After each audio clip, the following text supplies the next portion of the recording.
ევროპის უმეტეს ნაწილში რეკორდული სიცხეა. 24 ივნისიდან საფრანგეთში სითბური ტალღისა და მაღალ ტემპერატურასთან დაკავშირებული გართულებების გამო 1000-ზე მეტი ადამიანი დაიღუპა. ხელისუფლება აცხადებს, რომ მოსახლეობა ყველაზე მეტად იმ ადგილებში დაზარალდა, სადაც განგაშის წითელი დონე მოქმედებს. გარდაცვლულთა 85% 65 წლის და უფროსი ასაკის მოქალაქეები არიან. ბოლო პერიოდში საფრანგეთის ნაწილებში ტემპერატურა 40 გრადუსს გადააჭარბა, რამაც თავის მხრივ გაზარდა ზეწოლა სამედიცინო სექტორსა და პირველადი დახმარების სამსახურებზე. გასულ კვირას ტემპერატურამ ევროპაში რეკორდულ მაქსიმუმს მიაღწია, განსაკუთრებით მაღალი ტემპერატურა და ძლიერი სიცხე იყო გერმანიაში, ჩეხეთში, უნგრეთსა და პოლონეთში, ხოლო ნიდერლანდებში, ბელგიასა და საფრანგეთში ტემპერატურამ ნელ-ნელა კლება დაიწყო.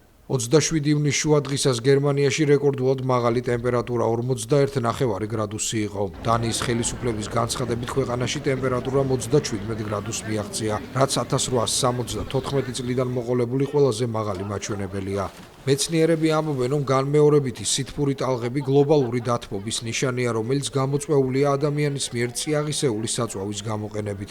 მათი თქმით, ასეთი კლიმატური მოვლენები უფრო ხშირი, ხანგრძლივი და ინტენსიური გახდება.